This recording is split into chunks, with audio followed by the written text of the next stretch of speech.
Hi, everybody, and welcome to the latest edition of the Golf in Society podcast. I have the privilege and pleasure of being with three amazing occupational therapy students who've basically been with us on their emerging role placement for the last 10 weeks. And they've been able to witness and experience what Golf in Society does from an occupational perspective out in the community. And I'm really thrilled to introduce to you Sam. Hello. Hi, Sam. Mel. Hello. And Charlotte. Hiya. Hiya. So, without further ado, because the audience have heard what Golf in Society is about so many times, I'm going to hand over to yourselves to do a little bit of an introduction. But I just wanted to let the audience know that for some time since we first got to know, and I got to know what occupational therapy was all about, I realised the importance of embedding it into everything we do at Golf in Society. And that's why I'm absolutely passionate about creating opportunities for the emerging talent in occupational therapy to get out, see our services in action, and then go back and embed that into their thoughts and ideas for how we keep our population living that happy, healthy life that they all deserve in the future. So, with that little introduction out the way, who's going to go first? Should we go? We'll go with Charlotte. Charlotte, tell the audience a little bit about yourself. Well, I'm Charlotte. We're doing our third placement at the minute. We've done, for me, my first placement was pediatrics, my second one was intermediate care, and then this was my third one. Our third placement looks at third sector organisations and how occupational therapy can be beneficial to those third sectors.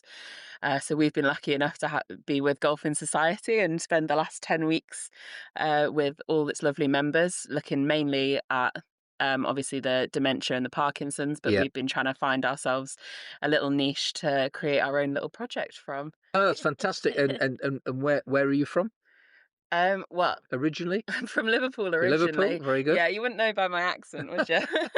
I've got what you call a uni accent, I think. But yeah, I lived most of my life down south. It's been nice to come up and be able to go around different venues of. Yeah. Mel? Oh, hi, I'm Mel, OT student, and I have been on placement with Golf in Society for the past 10 weeks, and I've really enjoyed it. Originally, I'm from Zimbabwe, and I moved to the UK 25 years ago, and yeah, done my studies here. So my first placement was mental health, and then my second placement was A&E, so totally Yeah, different. completely different. Yeah, but I didn't know what to expect when I was told I'm doing my placement at Golf in Society. So it's been exciting, and I've really learned a lot. So yeah. We're getting bothered by The wasps. the Yeah. sort of crowd of wasps here, audience. But we'll get through it. Thanks very Mhm. much for that, Mel. Sam? Yeah, so I'm also obviously a T student. I'm from Grantham, so I travel quite a bit for this placement, which has actually been quite nice. It's nice to see different areas around here and meeting people from the different areas as well. And my original placements have both actually been in learning difficulties, so it's been nice to branch out into a different area and meet people with different chronic conditions. My partner's got a spinal injury, so that's how I first came to know about occupational therapy, and it's nice to get more knowledge on different conditions that people have and actually meet people with these Yeah, conditions as absolutely. well. It makes a huge difference rather than just what you read in a Yeah, textbook. yeah. I've really enjoyed it. It's been brilliant having you on board for the last 10 weeks, but I'm just a little bit curious as to what your first thoughts were when you saw this placement with Golf in Society. I mean, what did you think when this was offered to you? Well, Oh. my first thought was, what are we possibly going to be able to add? I was worried that we'd get here and we'd think, well, golf's golf. What else can you do with golf, really? But it's been great because ever since we first got here, you can just see the passion that everybody puts in, and you can see where all the gaps are that we could add some value. Because I often think to myself, you're coming from an OT learning environment, academia, and you're coming into some. Had any of you played golf before joining Golf in Society? I hadn't. No? I Charlotte had, No, has, I yeah. No. So hadn't. Charlotte a little bit, but no golf experience. Not at Probably with all. a few preconceived ideas about Yeah, I golf. definitely had that preconceived idea. It's never anything I would have considered doing with Mm. golf. And I also didn't think much about the OT aspect of it. And then when you come here and you see, obviously, the physical side, you're doing a lot of walking and the swinging things, but actually the cognitive side, I didn't realize how strong that was within golf. So that was really interesting to learn and to Yeah. see as well, and the social aspect as well. Yeah. Well, I think you've been brilliant because you've given me some that bit about reading through your notes about your first observations and everything else, Mhm. and y- what you thought you might be doing and how it has eventually evolved. I think that was quite fascinating for me because I think if we're going to be really successful with our view to get more and more students coming out and experiencing things in the local community through golf, Mm. we just need to make sure that we get that message out there that's right and really does engage from day one. So you've given me some great feedback in terms of how we get that messaging right for the future waves of students that join us. Good. Mhm. But now that we've done those sort of welcomes and introductions, really, I'm just going to go around the table and just really ask you just for a couple of main learnings or observations from your 10 weeks that you've had with us. So we'll go the other way this time. Sam, you can go first. I guess the main learnings for me, like I say, it's that whole holistic view that golf brings for everybody. And it's not even just about the game itself, it's getting a group of people together that have got similar conditions, or even if they're completely separate, they've been through something and they can share that experience and they come together as a team. And then again, it gives the carers a break that they get a couple of hours to do things that they just need to do, or even just get alone time. Absolutely, Yeah. yeah, absolutely. Because I think they're often the Hidden forgotten patient. Yeah. forgotten patient, aren't they? Yeah. Yeah, Yeah. and I always call them, as you know, the unsung heroes of society. Yeah. But yeah, Definitely. you're absolutely right. And that's that's I'm glad that you've witnessed that. Yeah. Mel. Well, as for me, I think just seeing the power of occupation in a real world, Mm, non-clinical setting yeah, for me, and I think also seeing how people's confidence, how people's communication, changed over time from yeah, when we started placement up to now. Um, and also, I think maybe therapeutic relationships as yeah, well. yeah, yeah, yeah. Yeah, I think that's something that I've observed. Very good, Yeah. very Mm. good. Charlotte, last but not least. Wow, I feel like I found that there's so much scope for occupational therapy concepts to sort of bloom in golf and society, such as things like grading, which is making things more easy or more difficult for the person as and when they need it, engagement in those meaningful activities, and participation in the social interaction as well. I didn't realize how big that was until I got here and saw everybody having good chats about with each other. And yeah, all these things are already utilized, which is something that we're really familiar with as occupational therapy students. Yeah. Very good, very good. Well, that's been a brilliant start to our conversation. So, for those in the audience that possibly don't understand occupational therapy and what it's all about, I think what we'll do is we'll start by trying to put it in the simplest terms possible. I call it layman's terms in terms of what occupational therapy is. So, I'm going to ask. I'm going to ask the ladies in turn as to their view on how they would best describe occupational therapy. So, hot seat first. We're going to go Charlotte. Okay. Occupational therapy, even for occupational therapists, people who've been qualified for years, it can be so difficult to pinpoint what we do. I think one way I like to describe it is getting you back into doing the things that you enjoy in life. We want you to be able to uh, get washed and dressed by yourself, or we use the kitchen by yourself and take yourself around your house and be able to do different activities of daily living. And that scope broadens into things like meaningful activities, stuff like golf that gets you out of the house. It gets you in interacting with people after injury, after an accident, after some sort of illness, and gets you back into doing the things that you loved to do before.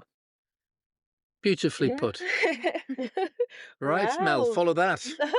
well, she said it Sorry. all, so it's just like I'm going to repeat myself. But yeah, OT is like it helps people live more independent, meaningful, satisfying lives.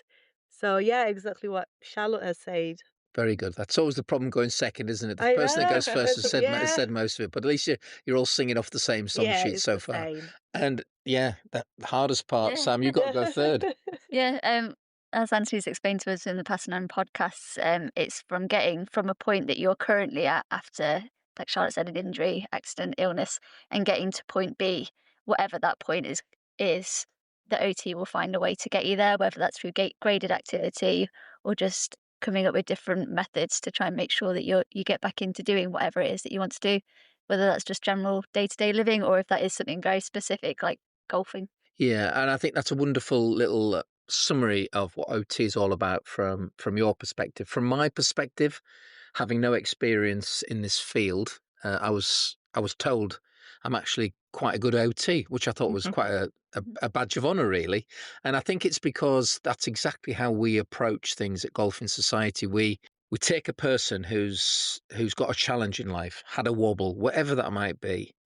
What we do is after meeting them and seeing whether or not we can actually support them, we then put the right stepping stones in place for them to get their life back on track. Now, everybody's life and dreams of the future are different, but whatever those dreams are, wherever possible, we try through the golf programs we put on. If someone's had a sporting background and they still enjoy having sport in their life, we find a way to build that into their everyday routine or every week routine. And that I've seen people flourish. I've seen people get that spark back in their lives. And I think really that's what we're best at in golfing society. So it's nice that we're applying a lot of the, if you like, the sort of academic side of OT, the practical side of OT into what we do at Golfing Society. And the other thing that I just really wanted to say about OT to the audience is that I think it's the most underrated allied health professional out there, uh, service out there. And the reason I say that is that OTs spend quality time in a very, very busy world putting those stepping stones in place to get someone's life back on track. Now, a physical challenge is one thing, a cognitive challenge is another. But imagine someone who's maybe just not feeling great about life in terms of their overall mood, their mental health, and they may be feeling a little bit depression, a little bit depressed, a little bit lonely. For me, it takes quality time from quality people to get those lives back on track. And I think that's where OT has got a massive part to play in transforming the health and happiness of our local communities. And from now on in, we are going to be working really, really closely, making sure not just within Golfing Society, the principles of OT are embedded into everything we do, but making sure that we get more and more of that future generation of OTs to experience things like Golfing Society and other placements out in the community to see how we can do exactly what we all want to do, which is spend quality time with people who need support. And for me, I think OTs are the best life coaches in the world. And I think everyone should have an OT, especially when they've had a bit of a challenge in life. So that's my party political broadcast on behalf of OT out the way. But yeah, thanks very much, ladies, for introducing what OT means to you. So the next part of our conversation is really, I'd like Charlotte, Mel, and Sam to really just from an occupational therapy lens, just let me know their sort of their sort of feedback on what they enjoyed the most from an OT student perspective about the placement, and then any little areas of feedback or potential areas of improvement or things we could do better going forward. So, Charlotte, Is it worth me talking about my project and then leading on to that yeah, maybe? go for it. Go for it. Because I think it all ties in together. Go for it. So my project looked at how important effective information gathering is not only in the OT process, but how this translates to social enterprises such as Golf in Society. We all tried to go from the lens of the start of the OT process, looking at referrals in, information gathering, that sort of pre-assessment part of the process. So I have created a new starter questionnaire for people who, when they join, they can be asked certain questions that everybody gets asked. So it's slightly more standardized, slightly more formal, but it's still in that quite relaxed way that we wanted to keep incorporated into the process. So my questionnaire looks at things such as how long you can stand for, what other interests you've got, what's your balance like, what are your cognitive abilities, do you have any communication issues, um, and any interests that you've had in the rest of your life, so we can put you into the right group, basically. Yeah. So my project focused on that, but I also created a side-by-side document as a referrer criterion, looking at helping social prescribers and other professionals pick the people that they think might benefit the most in their caseload to be referred to Golf in Society. So that looks at how far there's distances between the car park to the clubhouse, or from the clubhouse to the driving range, or around the whole 9-hole course, stuff like that. So I think it's been really great to see the scope of what we could do as OT students at this placement, because in the first few weeks, we spent that time scoping things out, evaluating the service, seeing what we could add. And we found actually that the sessions, they've been created so well that we couldn't add much to it, because they're so well graded so that people aren't doing more than they can handle. They're so well graded that people aren't getting bored as well. That's Mm, another thing. We mm, didn't want people who were more able to do stuff to not feel like they can do it because other people couldn't do it. yeah. So we were really pleased with that, and that just left us, where do we go from here? So that's where we found our project, and we found our little niche, and hopefully we've added some benefit and been able to leave you with usable stuff that will help Mm. in sustainably in the future.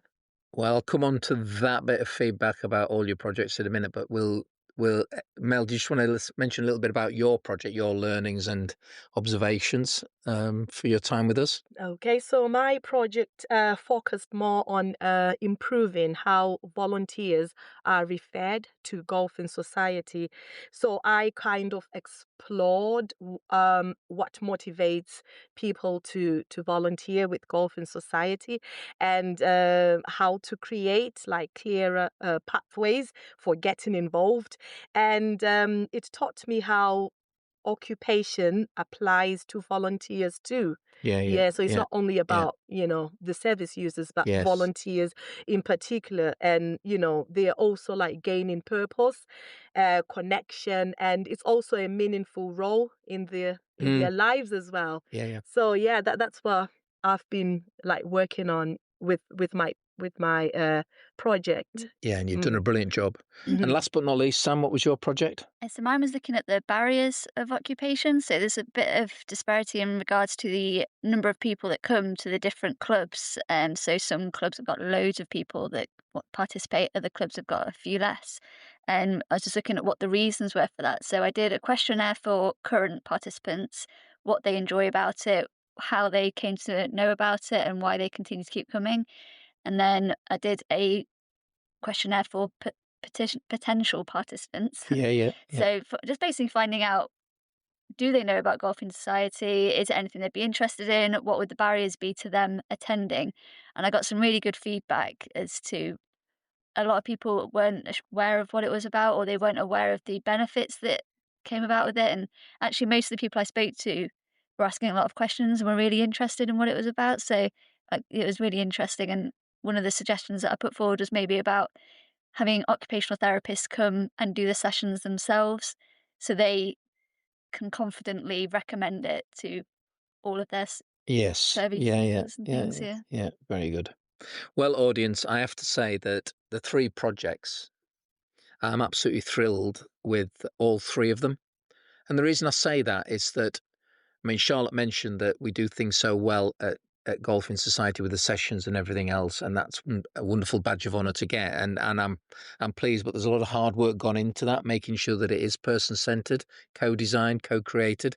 So that's been forged over a number of years. But I'm a great believer in continuous improvement and always looking to get better. And there's always ways at Golfing Society where we can take on other knowledge and expertise and ideas that will help shape even a better service for more people going forward. And all three of your projects will enrich Golfing Society and our social mission, and they will enable us to do a better job at getting more people into these services and improving their lives. So I'm just going to say to the audience, I think the three girls have done a fantastic job, and we're absolutely thrilled that what they've done will now be embedded into Golfing Society's model going forward. So thanks very much, girls. Thank you. So we're having a fantastic conversation about everything OT from a student perspective here today. And I just really want to move on to the future and what that looks like. And I think there's nothing better than getting the emerging talent of our health professional service to talk about their views on the future. And in particular, I think really the future of occupational therapy in particular in community settings, because obviously we have all those traditional places and spaces where OT is delivered. But I'd really like to get from the future generation an idea of how they think community settings can play a major role in OT and how OT can be delivered in those settings. So really, going to start with Sam this time. Over to you. Yeah, I think the government and like the NHS are really pushing for preventative care.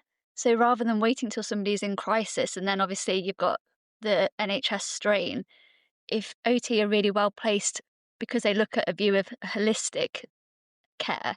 So if you're helping somebody before they get to a crisis point, an OT can help them with physical, mental health, as we said, cognitive, like it's a real holistic view, and we can really work with the community to make sure they're getting all the health benefits that they can out of everything that is offered, including God Society, all these different communities that are trying to help them.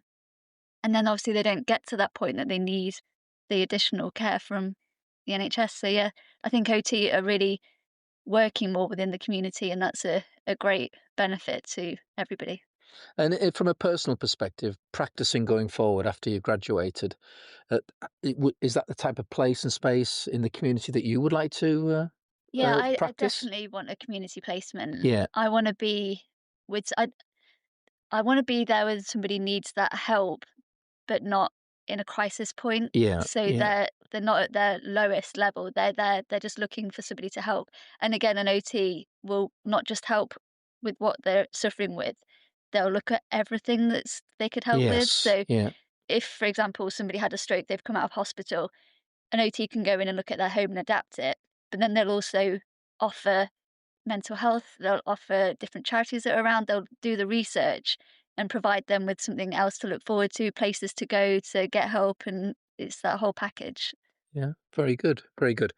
Right, Mel, over to you. Your views on the future of OT in community settings. All right. So as a student, I think the future of OT lies in becoming more visible and more integrated into the community life.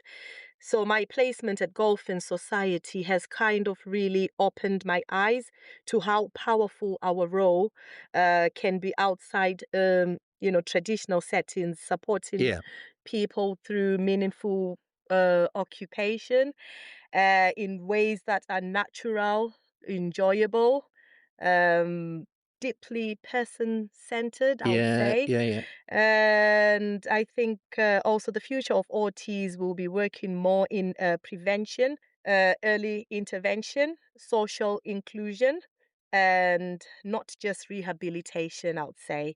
And I also see the profession becoming more creative and more diverse, using digital tools and community partnerships to reach people where they are.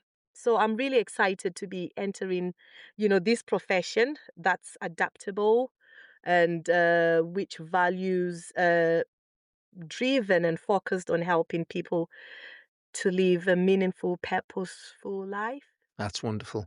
That's wonderful. Yeah, Yeah, I don't sounds know like if a it's bright any. future.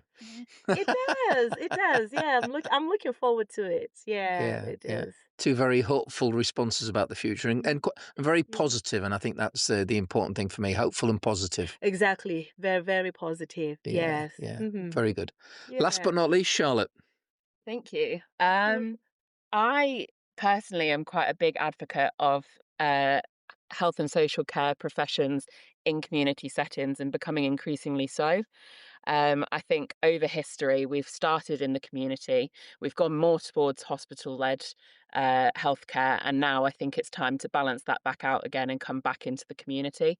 I worry that sometimes people can come out of hospital and they can feel like all the support that they had there just drops off and they're just stuck at a cliff edge and they're not sure where to go from here because they're suddenly on their own, whereas they may have been monitored 24 hours beforehand. And I think taking OTs more into the community and having more roles in the community will help prevent that drop off and will help people to keep succeeding and keep making those milestones that they may have been doing before. And if they don't have that interior in like this motivation coming from within themselves, they can have someone coming along cheering them from the sidelines and helping them pass all the milestones that they need to get to live that better quality of life and the life that everyone deserves to live. Everyone deserves to have a happy life, and whether you're coming from whatever background, whatever illness or accident or incident that has led you down towards a negative trend in your health, we want to be able to bring that back by utilizing everything that we can in the community. And there is so much out there that if someone can just put it all together for you, you'd be able to you'd just be able to get so much benefit from it. And so I really think that community is the way forward in a lot of OT settings. Yeah, fantastic. And that's a great summary of a very bright future from the three of you. And I'm just going to top and tail it with, I think OT for me in terms of the future, I think it's going to be probably the most important health professional support that is delivered in communities. And the reason I say that is that we've got this massive focus at the minute on getting people back into the workforce. Well, it's fine to say we want to get people back into the workforce, but the stepping stones need to be in place to bit by bit, give people the right opportunity at the right time in the right environment for them to feel as though their life is getting back on track. Whether that just be from a pastime, whether that be from a career, whether that just be from living everyday life. And I think OTs are perfectly placed to make that happen. So for me, policy and strategy in the future needs to have OT right at the heart of that because the adaptations in workforce settings, uh, all sorts of different settings need to be right to make sure that these new opportunities that are going to be provided for people who want to get back out there and live a full and rewarding life are made. And it's OTs that will drive those changes in terms of environment, in terms of opportunities, and making sure that every individual who wants to get out there and contribute to whatever in life has the opportunity to do so. I think I've said to you before, Anthony, one of my favourite quotes is doctors and nurses add days to your life, but occupational therapists add life to your days. And I think that's really nice. There you go. So anyone that's interested in the strategy of living happier, healthier for longer, what better way to finish it off than that little quote from Charlotte? Thanks very much for that. Thank you. So we're going to move on to the last part of the conversation now, and that's all about the next wave of students that maybe at the moment are just thinking about their emerging role placement. And we started the conversation by saying, you're a little bit curious and maybe a little bit unsure as to what the Golfing Society placement would be all about. So, to the next wave of people considering an emerging role placement, based on what you now know about Golfing Society, what would you say to reassure them about giving Golfing Society a go? So, we'll start with you this time, Mel. Okay, so what I can say to future students coming here, I I can say embrace it fully. You learn so much. It's not just about OT, but it's about people in general. It's just a chance to see how our profession can be applied creatively and compassionately in the community. So be open minded. Yeah, just don't be afraid to get stuck in. That's what I can say.